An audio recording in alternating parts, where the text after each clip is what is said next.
পাকিস্তানের এক মিসাইলের ভয়ে থরথর করে কাঁপছে পুরো কাফের বিশ্ব। কি সেই মিসাইল? অবাক হয়ে যাচ্ছে আজকে পুরো পৃথিবীর গবেষকরা। পাকিস্তানের ফাতা-1 ক্ষেপণাস্ত্র আল্লাহু আকবার কাবীরও আজকে পুরো পৃথিবীর বুকে পাকিস্তানকে প্রশংসার সাগরে ভাসিয়ে তুলছে। ওই ক্ষেপণাস্ত্র কেন এত শক্তিশালী আজকের পুরো পৃথিবী দেখছে? এই শক্তিশালী হওয়ার পিছনের মূল কারণ হচ্ছে ফাতা-1 যখন ভারতের দিকে ছুঁড়ে মারে তখন তারা একটি অলৌকিক আওয়াজ দিয়েছিল পাকিস্তান ফাইটাররা। যে অলৌকিক আওয়াজ কিন্তু ইসরায়েল দেয় না, কাফেররা কেউ দেয় না। আর সেই আওয়াজ হচ্ছে ওয়ালা যিকরুল্লাহি আকবার, আল্লাহু আকবারের তাকবীরের আওয়াজ। ফাতা-1 যখন পাকিস্তান ফাইটাররা ছুঁড়ে মারে তখন তারা আল্লাহু আকবার তাকবীরের মাধ্যমে ছুঁড়ে মারে, এবং এই এক তাকবীরের আওয়াজে, শক্তিতে পাকিস্তান আজ প্রশংসায় ভাসছে পুরো পৃথিবীর বুকে।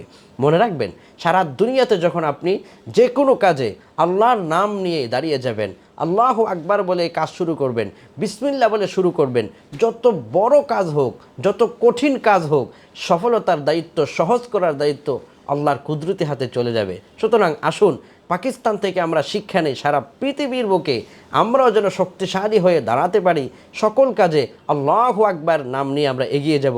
ইনশাআল্লাহ আমরা প্রত্যেকেই আল্লাহর রহমে সফলতার দ্বার প্রান্তে পৌঁছে যাব ইনশাআল্লাহ।